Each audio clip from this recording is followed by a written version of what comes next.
फुले, सातारा जिल्ह्यातील खंडाळा तालुक्यातील नायगावच्या खंडोजी देवासी पाटलांची मी कन्या.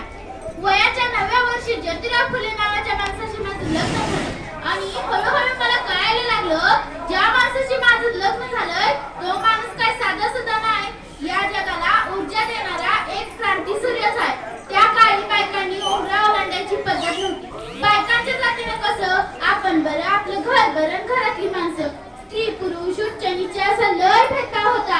पण त्या सर्वांवर एकच उपाय होता, ते म्हणजे शिक्षण. शिक्षणाचा ध्यास हा एकच विचार ज्योतिरावांच्या मनात होता. पण एकदा काय झालं, ज्योतिराव शिक्षणाचा प्रसार करताना फराड नावाच्या ब्रिटिश मॅडम त्यांना म्हणाल्या, मिस्टर फुले, तुम्हाला शिक्षणाचा प्रसार करायचा आहे ना?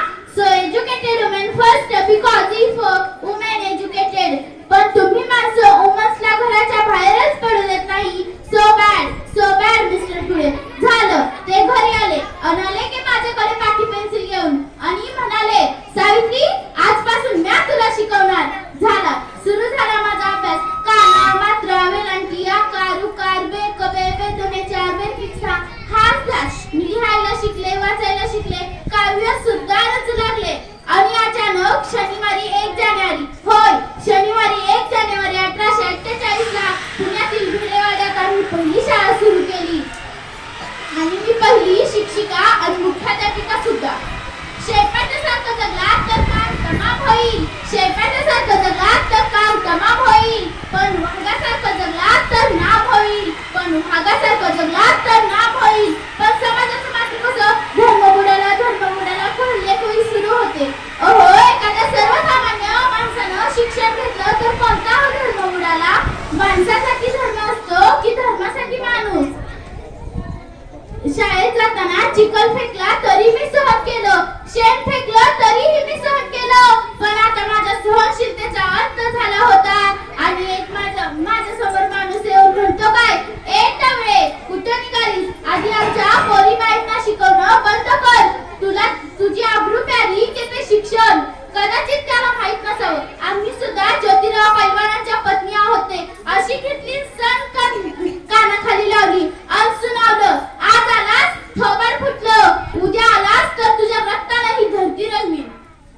स्त्री कोणत्याही जातीची व धर्माची असली तरी ती अत्याचाराला नेहमीच बळी पडत आलेली आहे. अहो, एखाद्या स्त्रीचा नवरा वारला म्हणून तिला सती जायचं? अहो, तिचा नवरा वारलाय त्यात तिचा काय दोष? म्हणून आम्ही एक काम केलं, इंग्रज सरकारनं सतीबंदी प्रकाशन सुरू केलं, सतीबंदी सुद्धा सुरू केली आणि आम्ही विधवा महिला काशीबाई यांच्या मुलाला म्हणजे यशवंताला दत्तक घेतलं. आम्ही त्याला वाढवलं, मोठं केलं, डॉक्टर सुद्धा बनवलं. अशातच पुण्यामध्ये प्लेगची साथ पसरली. आम्ही यशवंताला सांगितलं, यशवंता, आपल्याला हॉस्पिटल उभारायचं आहे. यशवंतानं हॉस्पिटल ही उभारलं. आम्ही रुग्णाचा उपचार करतच होतो, पण प्लेग हा संसर्गजन्य रोग होता, तो कधी ना कधी मलाही होणार होता. पण मुळीच आम्ही समाजासाठी जगलोच ना. यासाठी जर मरणपात करावं लागलं असतं तर मरणा, तुझं स्वागत आहे. अहो, सावित्रीची सावित्री बाई झाले, सावित्रीबाईची सावित्री माई सुद्धा झाले.